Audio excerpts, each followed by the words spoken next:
लोगों ने प्रश्न किया, यात्रा में हूं मैं, अभी सनातन जागरण यात्रा अपनी चल रही पूरे भारतवर्ष में। लोगों का प्रश्न था कि भगवान को हम सब कुछ अर्पित करते, समर्पित करते, जो भी साधु जन बताते, हमारी पुकार, हमारी बात वहां तक पहुंचती है क्या?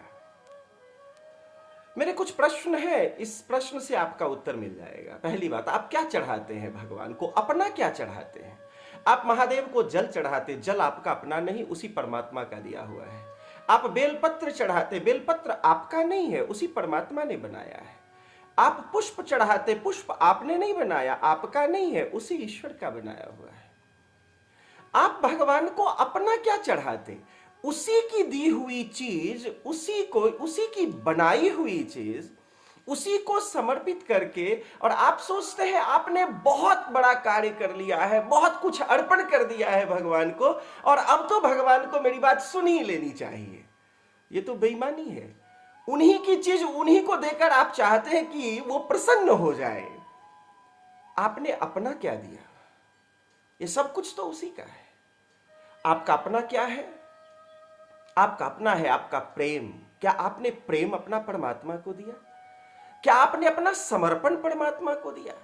जिस दिन ये दे देंगे, वो आपकी कामना पूर्ति करेगा। लेकिन दुख यह है कि जो हमारा अपना है वो हम कभी समर्पित ही नहीं करते। उसी की दी हुई वस्तु हम उसी को सौंप कर सोचते हैं कि हम बड़े धार्मिक हैं, हम भगवान में हमारी कितनी श्रद्धा है और भगवान को तो हम पर प्रसन्न हो ही जाना चाहिए।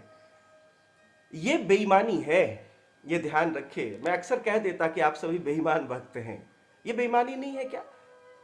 उसी की चीज उसी को सौंप कर आप सोचते हैं कि बस इतने से मेरा काम हो जाए और वो हम पर प्रसन्न हो जाए और हम पर अपने खजाने खोल दे, अपनी करुणा, अपनी दया, अपनी कृपा के खजाने हम तक वो फैला दे, झोली हमारी भर दे। कैसे संभव है ये?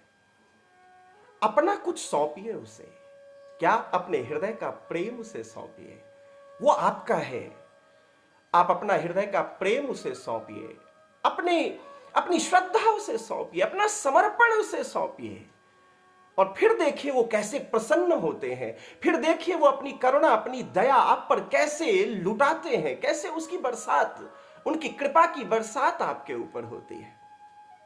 बस ये चालाकी में ना रहे कि उसकी चीज, फूल, पत्ते, जल उसी को समर्पित कर दे और सोच ले कि इससे मेरा काम हो गया। नहीं, अपने हृदय का प्रेम जो आपका अपना है वो उसे समर्पित करें। अपनी भक्ति, अपनी श्रद्धा, वो सब कुछ फिर आपको देगा।